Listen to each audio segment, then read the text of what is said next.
Tunisie, février 2013. Chokri Belaïd avait vivement critiqué le gouvernement islamiste. Ses obsèques se muent en manifestation contre l'islam politique financé par l'argent du Qatar. Libye, septembre 2012. Des extrémistes attaquent le consulat américain à Benghazi. L'attentat coûte la vie à 3 membres du personnel et à l'ambassadeur Chris Stevens. C'était pourtant les forces aériennes des États-Unis et d'autres pays occidentaux qui avaient arrêté les troupes de Kadhafi devant Benghazi. De courageux citoyens manifestent contre les extrémistes et leur haine. Égypte, printemps 2013. Cérémonie funèbre pour des Coptes assassinés par des musulmans radicaux. Les salafistes et les frères musulmans au pouvoir ameutent l'opinion contre les chrétiens. Les salafistes reçoivent de l'argent d'Arabie Saoudite, les frères musulmans du Qatar. En Syrie, l'ingérence des États du Golfe est encore plus forte. Le Qatar et l'Arabie Saoudite financent l'insurrection sunnite. Ils ne visent pas l'instauration d'une démocratie, mais l'avènement d'une Syrie sunnite et fondamentaliste.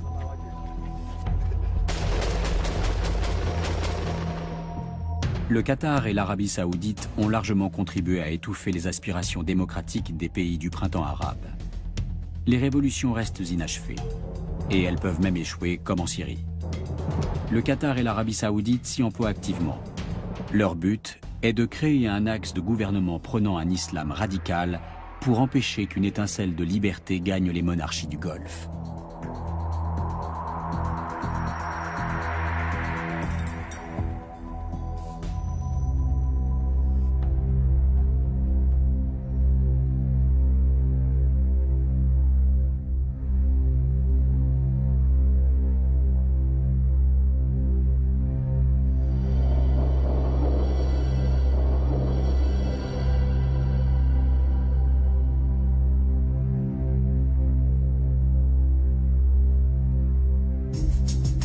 Le Najd, une région d'Arabie Saoudite. C'est ici qu'est né le courant politico-religieux qui donne aujourd'hui le ton dans le Golfe. Le wahhabisme a été fondé par Mohammed ben Abdel Wahhab. Son nom est le symbole d'une interprétation littérale et stricte du Coran. Toute tentative de réforme est tuée dans l'œuf.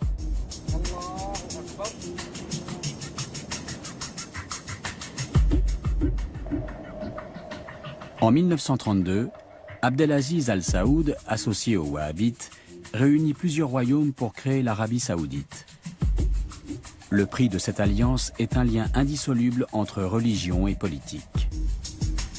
Les Wahhabites, ou salafistes, comme on les appelle également, dominent la politique saoudienne intérieure et extérieure. Grâce au deuxième plus grand gisement de pétrole brut mondial, les villages de briques crues sont devenus des cités high-tech, et les nomades des millionnaires. Seule la religion n'a pas évolué.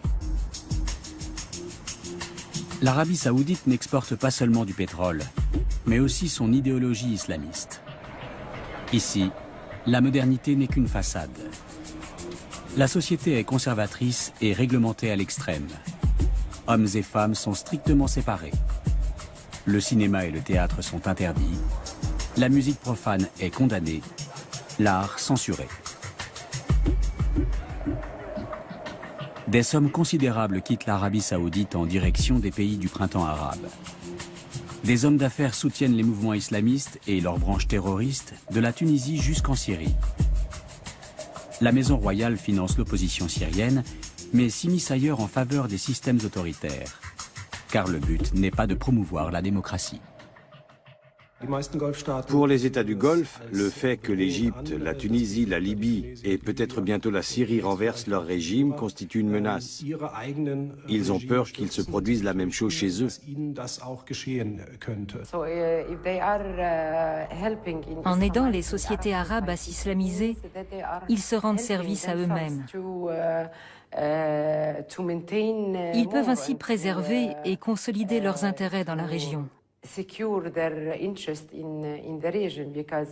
Car l'islamisation est synonyme d'extension de la sphère d'influence saoudienne.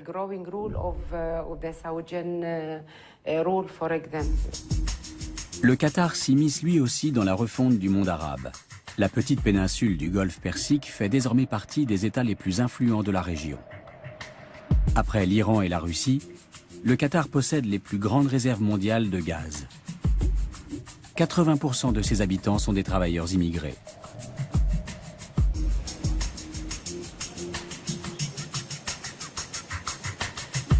Le Qatar est régi par une interprétation stricte de l'islam.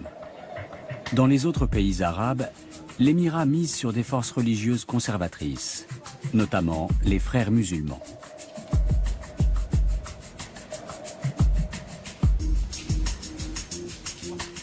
Le cheikh Hamad Ben Khalifa Al Thani est le père de l'émir actuel. Grâce à lui, le Qatar est passé en 20 ans du statut de simple figurant politique à celui d'acteur principal de la région. C'est au Caire que se trouve le siège de la Ligue arabe, mais c'est à Doha, la capitale du Qatar, que sont organisés ces sommets. Le Qatar profite de la situation confuse de l'Égypte pour se mettre en avant.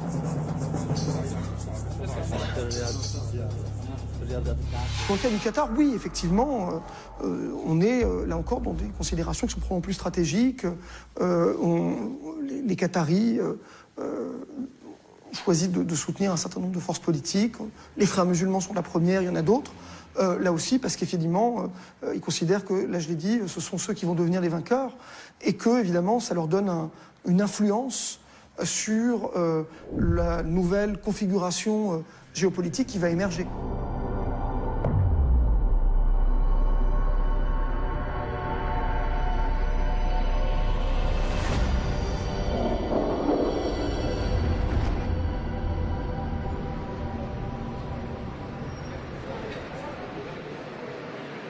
Houda Cherni fait partie de ceux qui s'opposent à l'influence des pays du Golfe.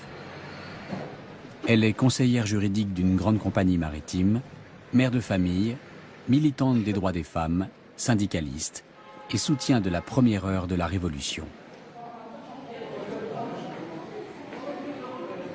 J'aime beaucoup cet endroit. J'y ai vécu tant de belles choses.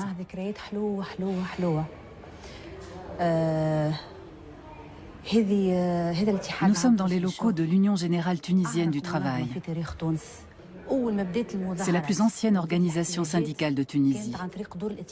Dès le début des manifestations et du mouvement contestataire, l'Union générale tunisienne s'est beaucoup investie et a soutenu les manifestants dans toutes les villes tunisiennes qui se sont soulevées. Juin 2013.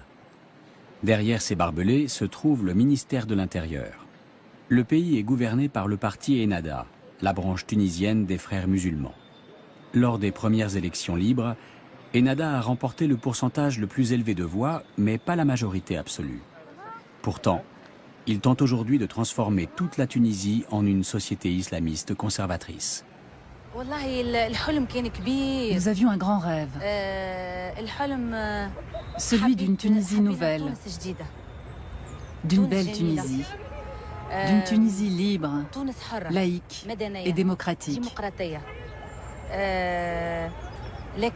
Malheureusement, le rêve était trop beau. Et nous avons été vite rattrapés par la réalité.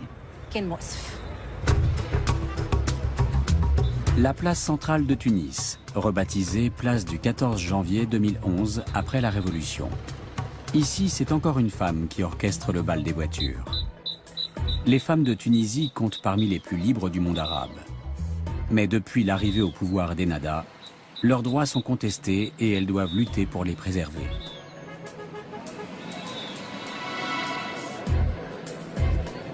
Le soir, sur l'avenue Bourguiba.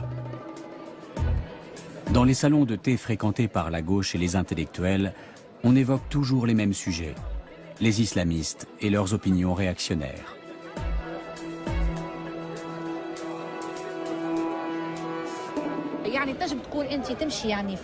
Parfois dans la rue, on est abordé par des extrémistes salafistes qui ne parlent pas du voile, mais du voile intégral. Si possible avec niqab et vêtements amples. Il ne s'agit pas d'un voile islamique, mais d'un voile wahhabite. C'est ce courant wahhabite qui nous vient des pays du Golfe comme l'Arabie saoudite et le Qatar qui constitue une menace. Le meurtre de Chokri Belaïd, le 6 février dernier, a marqué un tournant pour tous les opposants aux islamistes. Il a été élevé au rang de martyr et sa veuve est considérée comme une héroïne nationale. En juin, l'Association tunisienne des femmes démocrates a réuni des signatures pour exiger que le meurtre soit élucidé. Des dizaines de milliers de cartes postales sont arrivées au ministère de l'Intérieur. La même question inscrite sur chacune d'entre elles. Qui a tué Chokri Belaïd? L'attentat a attisé la méfiance à l'égard du gouvernement islamiste et entraîné l'union des partis d'opposition. L'assassinat de Chokri Belaïd a suscité beaucoup de colère et de critiques virulentes. Les citoyens tunisiens ont violemment condamné cet acte.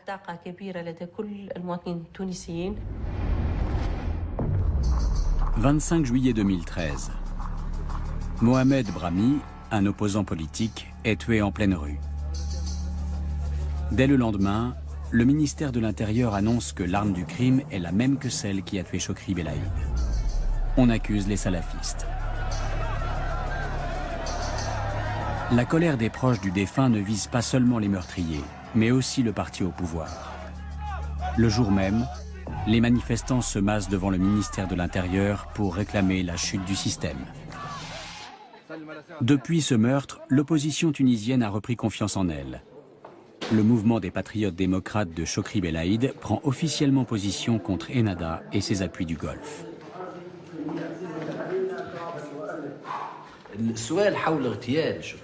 Parmi les questions que soulève l'assassinat de Chokri Belaïd, on peut se demander à qui profite ce crime. À l'époque, Chokri était sur le point de réaliser deux choses importantes en Tunisie. Faire éclater au grand jour des politiques, des choix et des alliances, et rassembler le plus grand nombre de Tunisiens contre ces politiques, ces choix et ces alliances. Lors du premier anniversaire de la révolution tunisienne, l'émir du Qatar était l'invité d'honneur de Tunis. Il avait qualifié les changements survenus dans les États arabes de chance historique. Ils allaient enfin pouvoir réaliser leur unité à l'image de l'Union européenne. Et ce, bien sûr, sous la houlette des frères musulmans que le Qatar soutient de la Tunisie jusqu'en Syrie. Mais ce mouvement si populaire dans les premiers temps se heurte à la réalité du pouvoir. En Tunisie, les prix grimpent, le tourisme stagne, les investisseurs hésitent.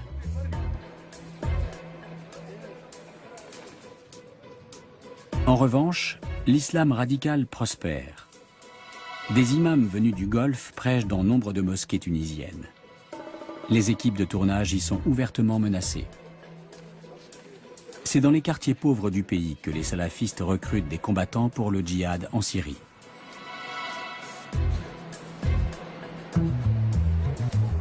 Régulièrement, des gens dont le fils ou le frère est parti se battre en Syrie manifestent devant le ministère des Affaires étrangères.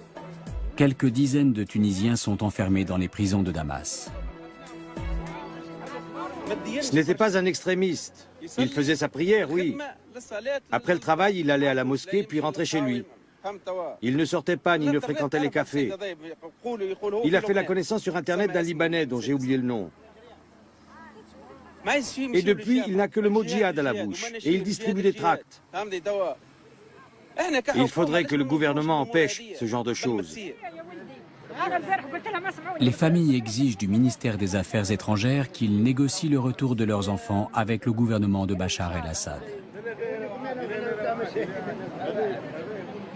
Ces combattants viennent de quartiers comme celui-ci, où le chômage a encore augmenté depuis la Révolution.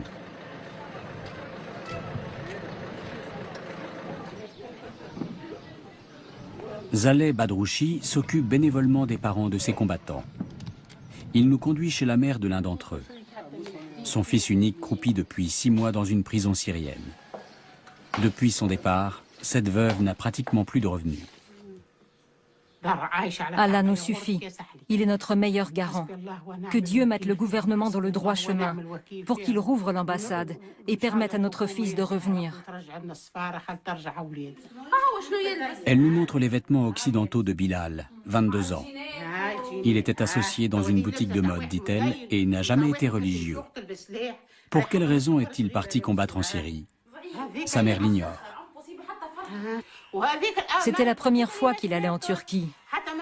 Avant son départ, sa sœur lui a demandé de lui ramener des vêtements de là-bas. Si son intention était d'aller se battre, il n'aurait pas noté sa commande. Des Tunisiens venus d'Afghanistan se sont emparés de mosquées dans les villages et des quartiers défavorisés. Ils s'y sont installés et ont entrepris d'attirer les jeunes chômeurs avec des promesses et un lavage de cerveau. 2 semaines avant notre rencontre, Aziza a rendu visite à son fils dans sa prison syrienne. Elle ne sait toujours pas exactement qui l'a recruté.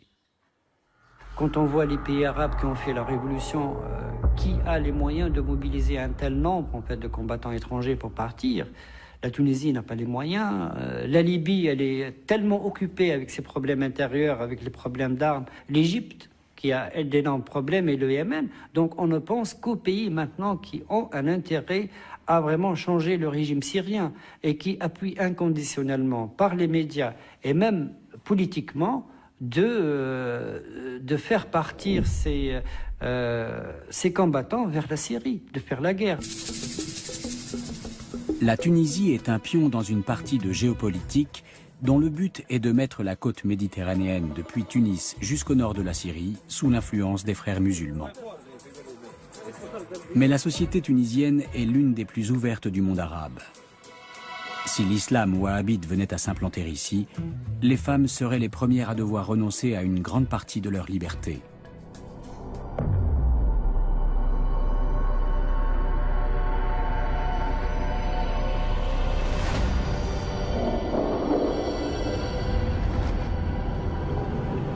À Benghazi, il n'est pas courant de voir une femme au volant.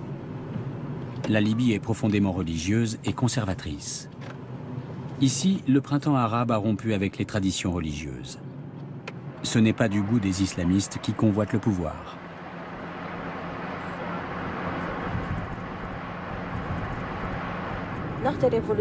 Après la Révolution, il y a eu de grands progrès. Tout d'un coup, les femmes ont pu faire plein de choses.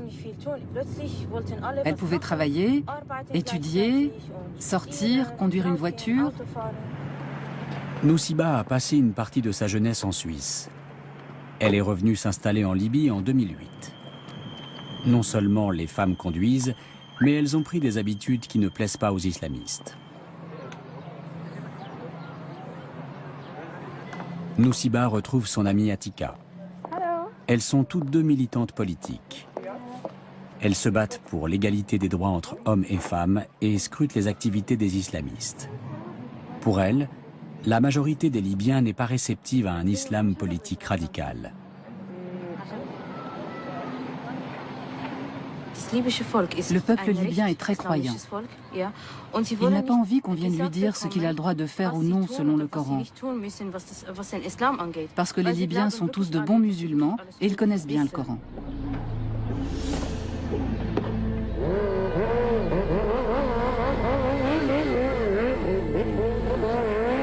À Benghazi, les milices armées qui ont combattu les troupes de Kadhafi font la circulation.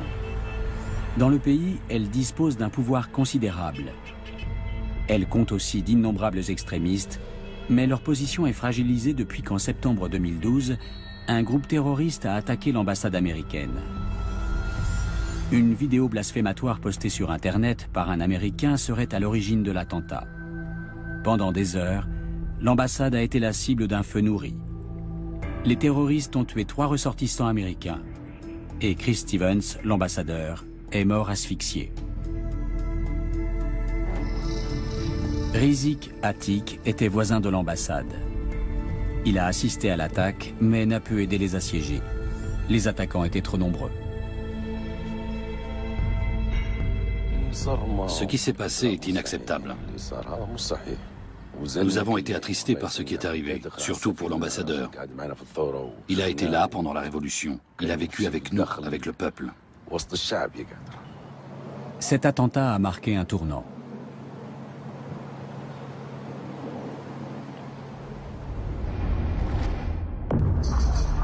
De nombreux citoyens libyens ont défilé dans les rues contre ces terroristes islamistes qui étouffent par les armes la liberté et la tolérance.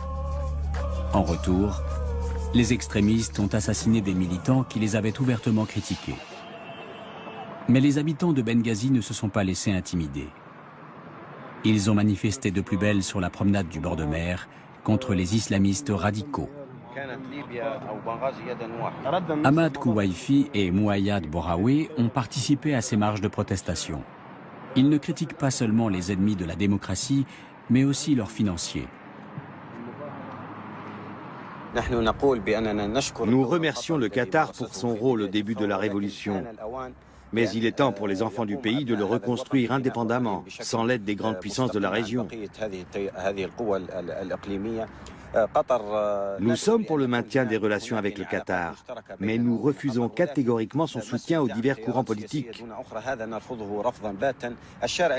Le peuple libyen commence à se rendre compte du soutien flagrant apporté à certains courants, à travers des nominations comme celle de Youssef Al-Mankhouch à la tête des forces armées.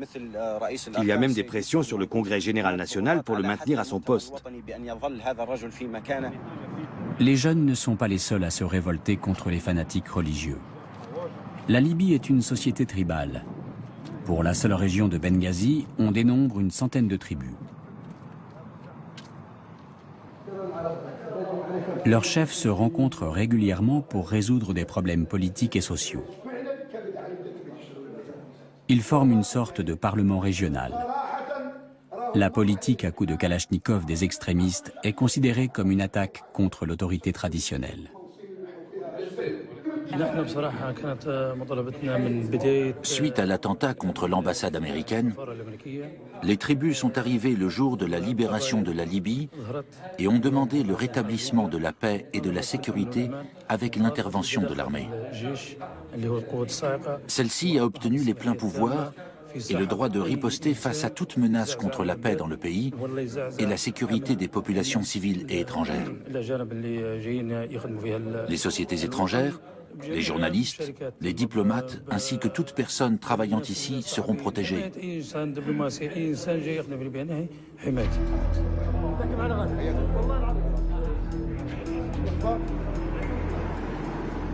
Souleyman Al-Qahtani se rend chez un ami à Benghazi. La Libye est encore loin d'être un état de droit. La police et les institutions centrales, comme les pouvoirs législatifs, exécutifs et judiciaires, sont encore en devenir. Et l'armée est désorganisée.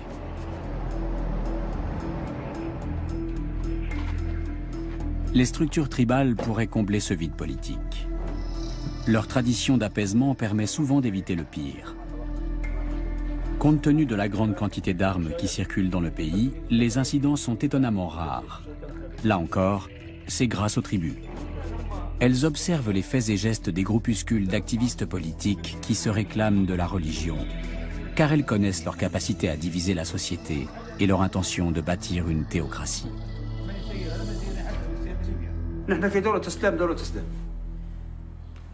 Nous sommes dans un pays musulman, mais nous ne voulons pas d'un État islamique. C'est mon avis personnel et chacun défend son point de vue. Quoi qu'il en soit, en Libye, nous sommes des tribus solidaires, fidèles à nos origines et à nos clans. Quoi qu'il arrive.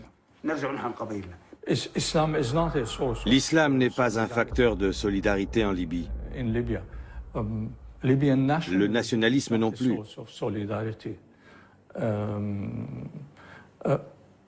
C'est l'appartenance à une tribu qui est un facteur de solidarité.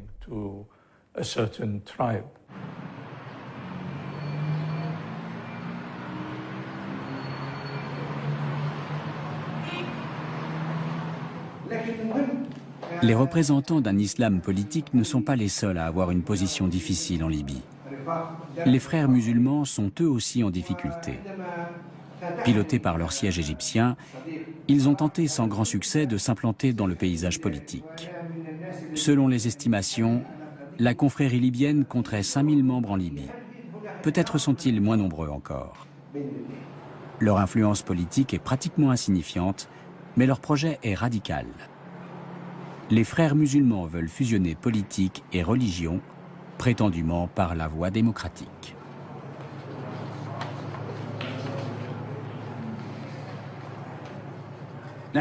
Pour nous, musulmans, la charia régit nos vies. C'est un mode de vie. Dans une société musulmane, les lois ne doivent donc pas aller à son encontre. Nous laissons le choix au peuple. Nous nous sommes prêtés au vote démocratique. Ainsi, c'est le peuple, à travers l'élection des membres du Parlement et des dirigeants, qui définit la ligne de conduite. Le Qatar et l'Arabie saoudite tentent ici aussi d'aiguiller le printemps arabe. Pour l'instant, sans succès. Car les Libyens disposent eux-mêmes de vastes gisements de pétrole et ne sont pas dépendants de l'argent des pays du Golfe. La Libye produit 500 000 barils par jour.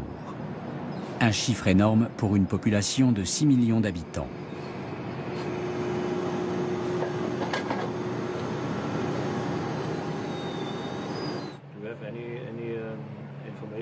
Otto Wilhelm est directeur pour la Libye de la société allemande Wintershall qui cherche et extrait du pétrole dans l'est de la Libye.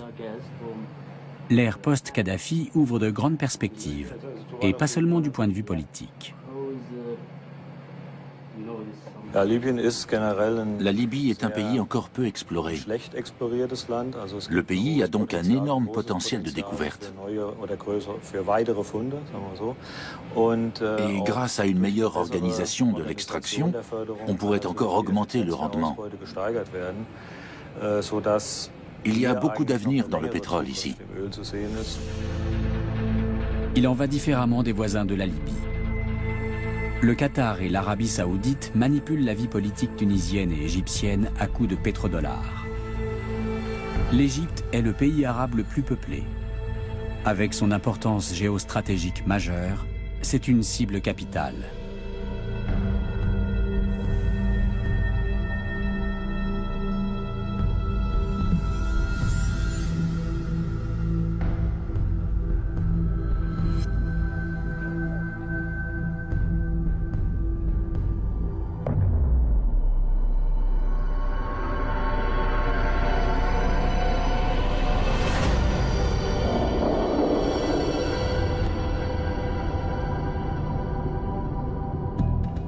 Pauvre en pétrole, l'Égypte est dépendante de l'argent de l'étranger.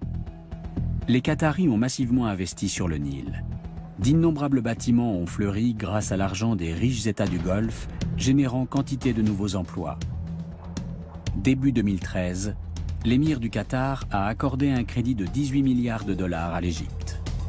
Une somme colossale. Mais ce n'est pas par philanthropie. L'objectif est d'aider leurs alliés, les frères musulmans, et leur politique. Les chrétiens souffrent de la situation. Printemps 2013. Une cérémonie funèbre au Caire. Une fois de plus, des membres de la communauté copte ont été tués lors de violences antichrétiennes. Le deuil fait place à la colère. Les funérailles virent à la manifestation politique pour les droits des coptes. Environ 10% des Égyptiens sont chrétiens. Beaucoup d'entre eux craignent d'être mis sur la touche politiquement et socialement par le gouvernement des frères musulmans. Cette peur est légitime.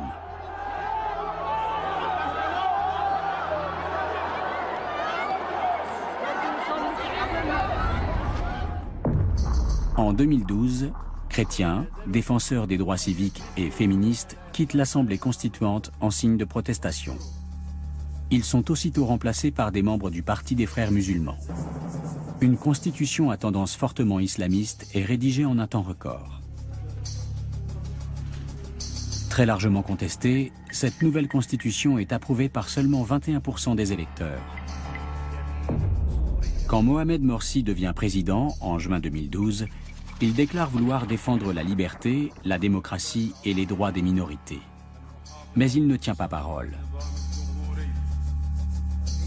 Le jour de l'intronisation de l'évêque Tabadros, alias Théodore II, patriarche des Coptes orthodoxes, Mohamed Morsi est absent. Un cruel manque de respect à l'égard des chrétiens qui vivent en Égypte depuis près de 2 millénaires. Le mépris évident du président à l'égard du nouveau pape n'est pas sans conséquence. Pour les extrémistes, il légitime la persécution des chrétiens. La moindre altercation suffit souvent à déclencher des affrontements mortels, comme celui survenu au printemps dernier à El Ksoussous, une localité de la banlieue nord du Caire. Des magasins tenus par des coptes sont saccagés, des maisons incendiées. 6 chrétiens et un musulman y laissent la vie.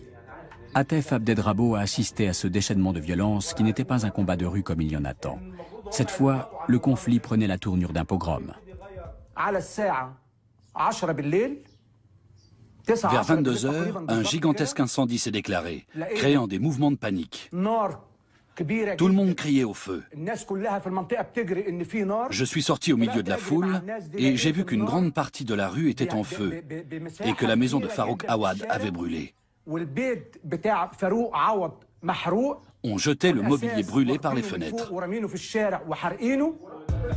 Ces pères de famille coptes craignent pour leurs femmes et leurs enfants. Dans de nombreux quartiers du Caire, chrétiens et musulmans cohabitent paisiblement. Toutefois, cette paix intercommunautaire est menacée par le projet d'islamisation des frères musulmans. Mais elle n'est pas encore perdue. Beaucoup de musulmans considèrent le fondamentalisme islamique comme contraire à l'islam. Ce qui me fait peur, c'est qu'on a toujours vécu ensemble, chrétiens et musulmans. Nous n'avions jamais connu ça. Nous avons la chance en Égypte d'avoir une nation composée de 2 religions, chrétienne et musulmane.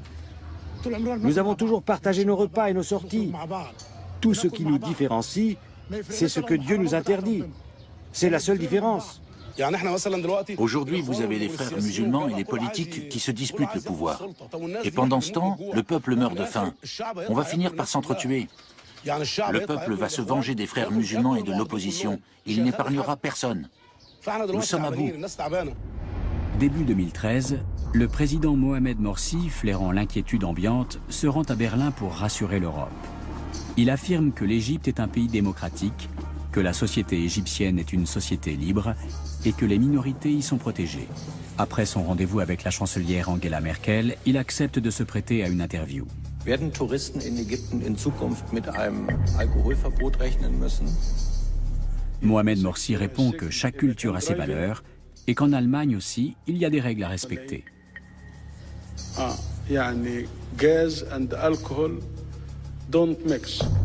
Traduction, pas d'alcool au volant. Le président égyptien compare l'interdiction religieuse à une règle de sécurité routière. Le public berlinois reste bouche bée, puis décide tout de même d'applaudir poliment. En Égypte, on ne se gêne pas pour tourner les propos de Mohamed Morsi en dérision. Ses apparitions télévisées alimentent la satire. Bassem Youssef s'en donne à cœur joie dans son émission.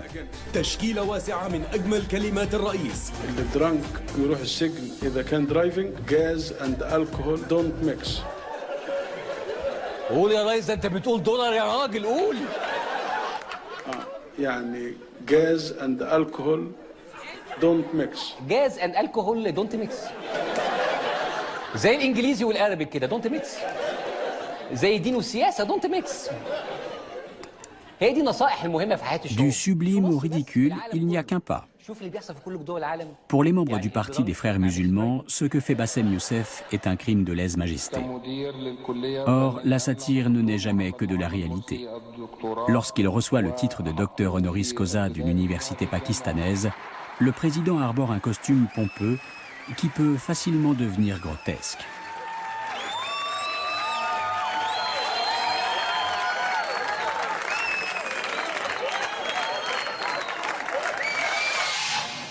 Lamis El Hadidi, une collègue de Bassem Youssef qui travaille comme lui pour la chaîne de télévision CBC, reçoit régulièrement des menaces de mort des islamistes radicaux.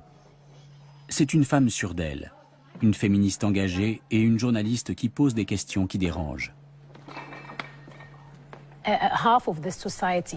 La société est composée pour moitié de femmes. Nous n'allons pas remettre en question des acquis pour lesquels on a lutté pendant des décennies. Les femmes forment une part importante de la société égyptienne. Ce sont elles qui font la queue pendant des heures pour aller voter. Ce sont elles qui se battent pour le droit au travail et plus généralement pour la démocratie, la liberté et la libre pensée. Ils peuvent nous harceler dans la rue et nous menacer. Nous ne sommes pas prêtes à renoncer à nos droits. Depuis la fin de la dictature de Hosni Moubarak, les rues du Caire ont changé de visage.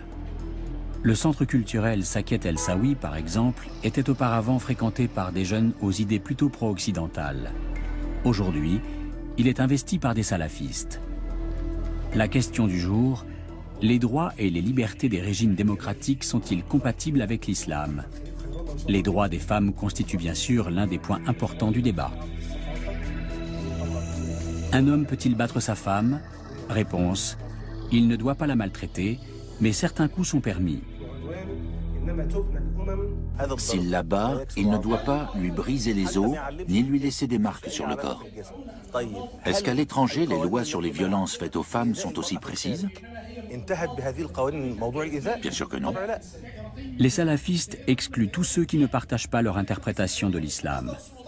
C'est précisément ce qu'il y a de plus profondément antidémocratique dans leurs convictions politiques.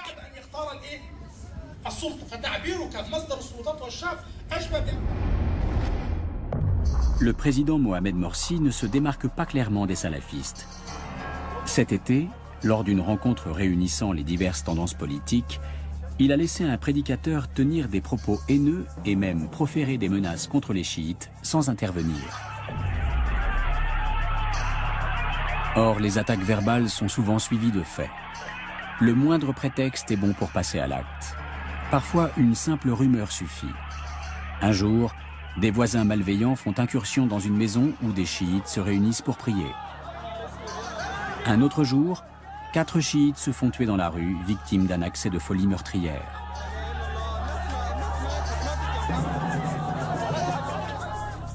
À la mi-juin, Mohamed Morsi nomme Adel Al-Ksayat gouverneur de Luxor. Il s'agit d'un membre de la formation islamiste Jama'a Islamaya, celle-là même qui a perpétré l'attentat terroriste de 1997 à Luxor, dans lequel 58 touristes ont perdu la vie. Face à la pression internationale, le nouveau gouverneur est vite contraint à quitter son poste. En juin 2013, les organisateurs d'une campagne anti-Mohamed Morsi affirment que leur pétition pour le départ du président a récolté 22 millions de signatures, soit nettement plus que les 15 millions de voix avec lesquelles il a été élu un an plus tôt. La tendance est inversée. L'opposition, qui comprend un grand nombre d'anciens sympathisants du chef d'État, veut se débarrasser de lui. Mais le président se refuse à démissionner. L'armée rallie les rangs de l'opposition et lance un ultimatum au président. S'il ne trouve pas de solution à la crise d'ici 48 heures, en collaboration avec les forces de l'opposition, l'armée interviendra.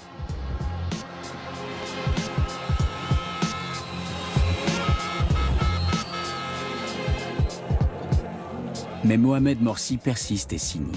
Il a été élu et est donc le chef d'État légitime. Il se fait même menaçant. Mais aussi arrogant soit-il, ses propositions sont insuffisantes. Ils n'ont rien à proposer. Ils ne gèrent rien. Ils sont incapables d'avoir une vision globale puisqu'ils refusent de collaborer avec qui que ce soit.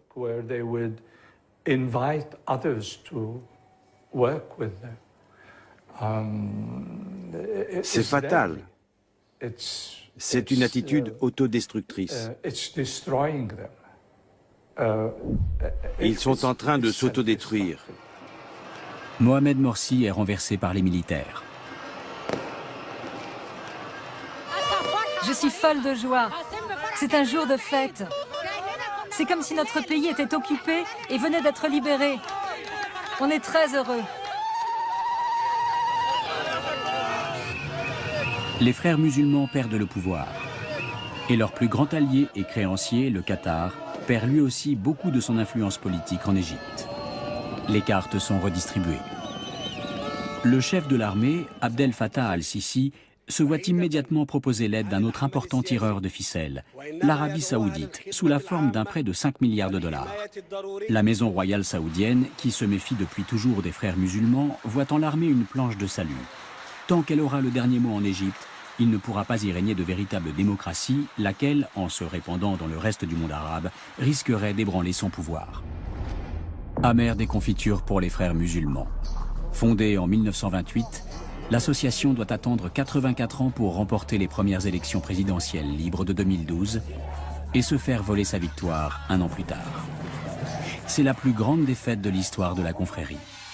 Et donc ils vont entrer dans une sorte de paranoïa en disant finalement on est entouré d'ennemis qui tous n'ont qu'un objectif, c'est de restaurer le régime de Moubarak. On ne peut faire confiance qu'à nous-mêmes, et donc on se referme sur le groupe, on se referme un peu comme une sorte de forteresse assiégée finalement. Et ce qui est très étonnant, c'est que cette rhétorique, on pourrait penser qu'elle est simplement une rhétorique de justification. Les fidèles de Mohamed Morsi ont maintenant l'armée et la plus grosse partie de la population contre eux. La situation politique la plus défavorable qu'on puisse imaginer. La confrérie traverse une formidable crise, au point que ses membres en arrivent à craindre pour sa survie.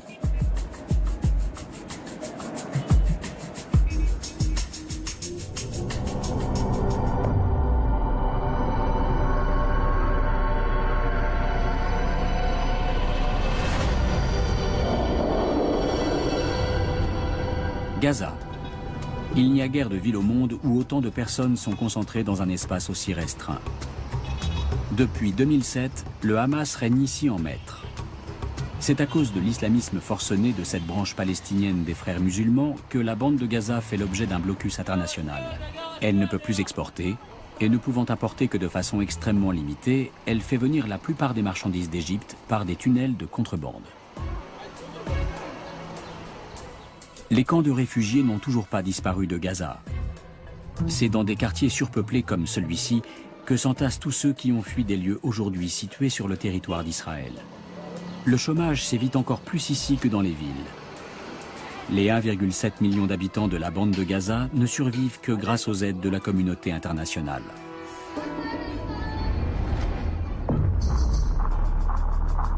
En octobre dernier, l'émir du Qatar, accompagné d'une imposante délégation, a débarqué au milieu de toute cette misère.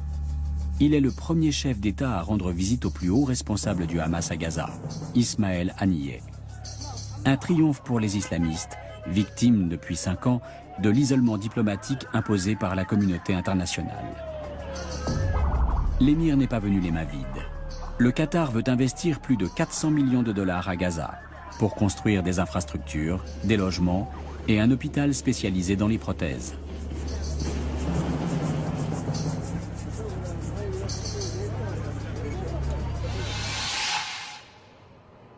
Contrairement aux autres investisseurs potentiels, le Qatar tient promesse. En janvier 2013, l'émirat crée à Gaza un bureau pour la reconstruction de la bande de Gaza. La réfection des infrastructures routières compte parmi les projets les plus importants. À l'issue d'un accord passé avec les frères musulmans égyptiens, avec qui le Hamas travaille en collaboration étroite, de l'asphalte a enfin pu être importé par la frontière sud. Le lien commercial noué avec les fournisseurs égyptiens permet aux entreprises palestiniennes de faire avancer les travaux de rénovation. Mais ça ne dure pas. Depuis la destitution de Mohamed Morsi, la circulation des marchandises est à nouveau bloquée. Non loin de la frontière égyptienne, une véritable ville voit le jour, Hamad City, qui tient son nom de son fondateur, le cheikh Hamad du Qatar. On prépare actuellement le terrain pour la construction de 3700 unités d'habitation, de plusieurs écoles et installations sportives, et bien sûr d'un certain nombre de mosquées. Ce terrain appartient au gouvernement. Les gens qui vivent ici illégalement vont devoir céder la place. Ces mesures sont prises par le ministère de la Construction, donc le Hamas, qui distribue les contrats et coordonne tous les projets de développement dans la bande de Gaza. Projet qui voit le jour grâce aux fonds mis à disposition par le Qatar, le plus gros investisseur du moment. Bien sûr, il y a eu des promesses. Mais pour le moment, rien n'a été annoncé.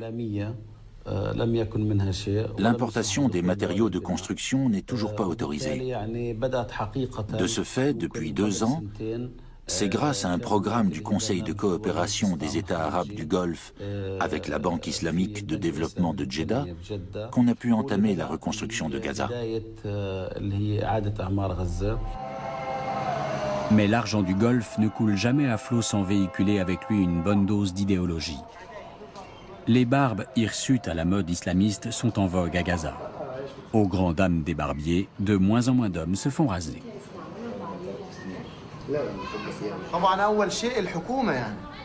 C'est d'abord la faute du gouvernement. Puis viennent les étrangers, ces cheikhs venus du Qatar ou de je ne sais où dans la région. Alors ils sont tous barbus. Et si leur barbe est bien taillée, il y en a qui veulent faire pareil. C'est comme ça que ça se passe. Les fonctionnaires de l'État ne vont plus chez leur barbier qu'une fois par mois. Et les citoyens ordinaires n'osent plus arborer de coiffure moderne par peur des autorités. D'ailleurs, à ce sujet, il y a un jeune qui s'est fait agresser. On lui a rasé la barbe et on l'a battu. Je vous le jure. La colère de la population a rapidement mis fin à cette campagne d'islamisation. Mais la peur continue à régner. Les sociétés austères et surréglementées des États du Golfe ont déteint durablement sur les habitants de la bande de Gaza. L'émir du Qatar est très conséquent dans son soutien aux frères musulmans. En Palestine, ils sont représentés par le Hamas, l'aile locale de la confrérie. Et à travers sa visite officielle à Gaza et l'appui financier qu'il leur accorde, l'émir a montré très clairement que ce sont eux qu'il soutient en Palestine. Par conséquent, ce sont les frères musulmans et donc le Hamas qui auront le pouvoir ces prochaines années.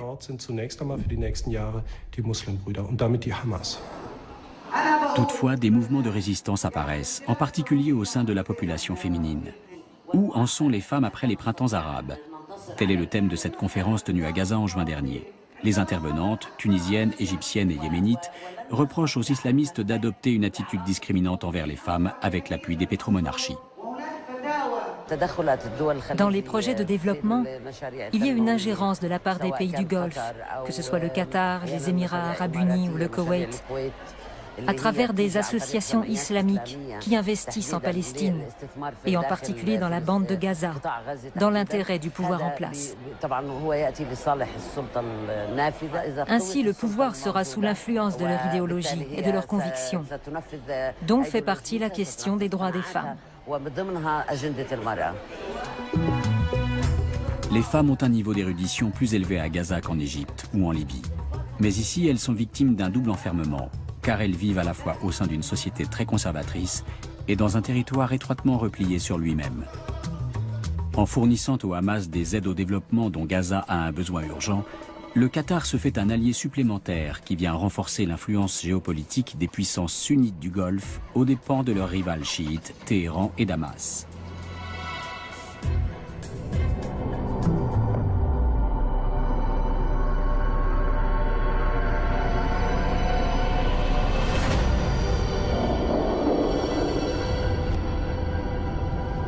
Un checkpoint de la périphérie d'Azaz, une petite ville du nord de la Syrie, en mars 2013.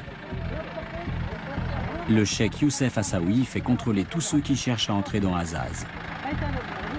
Ce chef religieux sunnite est investi d'attributions policières et de fonctions gouvernementales. Dans le camp des rebelles, religion et politique se fondent sur le champ de bataille qu'est devenu la Syrie. De nombreux militants extrémistes se joignent à l'armée syrienne libre pour combattre les troupes de Bachar el-Assad. Le cheikh Youssef prétend ne pas être radical, mais quand on lui demande s'il sympathise avec le front djihadiste Al-Nosra, il répond de façon pour le moins évasive.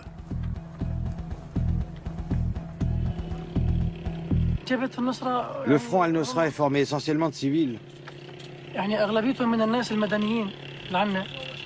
Il existe une véritable coordination entre le front Al-Nosra et les autres brigades. Nous œuvrons ensemble. Par contre, c'est nous qui avons le pouvoir décisionnaire. La sécurité civile, c'est nous aussi.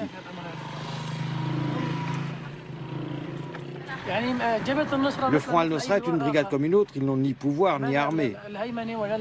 Mais si nous avons besoin de soutien, ils seront présents à l'appel.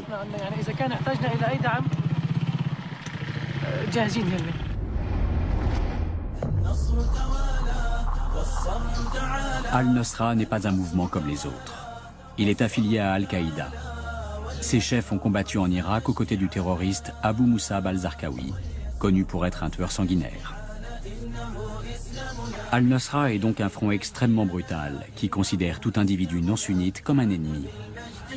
5000 terroristes fanatiques obéissant à une discipline de fer luttent contre les troupes de Bachar el-Assad et contre l'établissement d'une démocratie. car l'objectif d'Al-Nosra est de fonder un califat islamiste. Le gouvernement alaouite y voit une raison suffisante pour bombarder villes, villages et nombre de civils dans la foulée. Tous les moyens lui semblent bons pour lutter contre cette redoutable opposition armée. Pour Bachar el-Assad et son clan, c'est une question de survie. En revanche, aux yeux du droit international, de tels massacres sont absolument injustifiés. Donc on a remarqué aussi avec Obama, contrairement à la politique de Bush, la politique de la non-intervention. C'est ce qui explique aujourd'hui l'hésitation des États-Unis à intervenir en Syrie. Il y a beaucoup de calculs, il y a aussi des enjeux stratégiques énormes qui se jouent dans cette région. Et le Qatar aujourd'hui est un des acteurs qui se met devant la scène parce qu'elle est crédible. La Syrie est divisée. Les uns veulent un État sunnite, les autres un État séculier. Deux positions inconciliables. À Azaz, le système qu'une grande partie des sunnites voudrait imposer à toute la Syrie est déjà en place. Le cheikh Youssef, en plus de ses attributions religieuses et policières, revêt également la fonction de juge. Il se réclame du droit islamique en vertu duquel les pouvoirs exécutifs et judiciaires sont entre les mêmes mains et prétend qu'il a quasiment réussi à éradiquer la criminalité. On n'aurait plus rien à craindre sinon des vols dans la région. Nous avions quelqu'un qui s'appelait Ramadan, qu'on a libéré pour bonne conduite et parce qu'il a appris une partie du Coran. Le soutien des mouvements de rébellion sunnites par l'Arabie saoudite et le Qatar a une conséquence paradoxale. L'intervention extérieure renforce la position de Bachar el-Assad. Car désormais, ce que le président syrien prétendait dans ses discours de propagande, à savoir que la révolte était manœuvrée de l'extérieur par l'Occident et les puissances arabes voisines, est bel et bien confirmé. Et les chrétiens comme les alaouites, les laïcs, les socialistes et les libéraux redoutent une dictature religieuse. بعضهم يمد المجرمين بالمال والسلاح والبعض الآخر بالدعم والتدريب ودول جارت على سوريا وشعبها لتضعفه وتهيمن عليه ودول بحثت عن موقع لها في تاريخ لا تمتلكه فكتبته بدماء الأبرياء من الشعب العربي والسوري تحديدا لكن سوريا وشعبها أقوى وأصلب ويعدهم بأنه لن ينسى. On hésite à faire tomber le régime de Bachar el-Assad, car on ne sait pas trop ce qui viendrait le remplacer. Le changement n'est pas forcément prometteur. On pourrait se retrouver avec un gouvernement islamiste, voire extrémiste. La révolte syrienne est sunnite, militante, financée et manipulée par l'Arabie saoudite et le Qatar. Les tireurs de ficelles du désert promeuvent un islam extrêmement conservateur et par définition antidémocratique. S'ils viennent à bout de leur entreprise, ce sera la fin du printemps arabe. La fièvre révolutionnaire tunisienne s'est répandue comme une traînée de poudre dans tout le monde arabe. Dans la plupart des pays, elle n'a cependant pas entraîné de révolution à proprement parler, pour l'instant. Mais les mouvements contestataires se rapprochent un peu trop au goût de l'Arabie saoudite et du Qatar. Voulant à tout prix empêcher la vague libertaire de déferler chez elle, les monarchies du Golfe tentent de faire échouer toute tentative de démocratisation.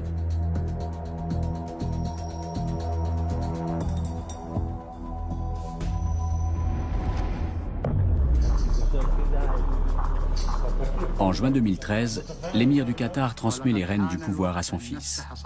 Il est temps qu'une nouvelle génération prenne les choses en main, annonce-t-il dans son discours d'adieu.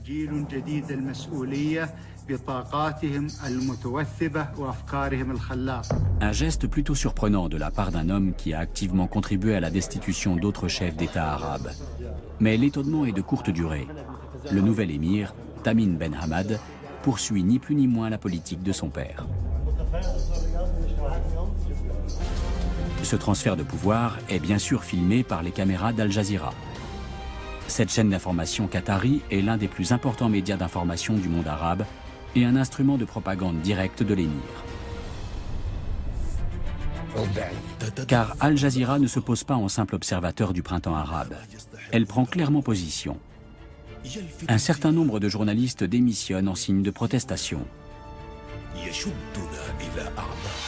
C'est le cas d'Aksam Souleyman, le correspondant d'Al Jazeera à Berlin.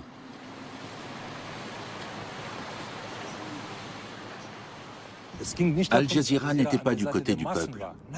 Elle a traîné dans la boue les fondements même du journalisme, soi-disant pour le bien des révolutions. Aujourd'hui, on sait qu'en fait, elle agissait en faveur de certains groupes au sein de ces mouvements, à savoir les islamistes.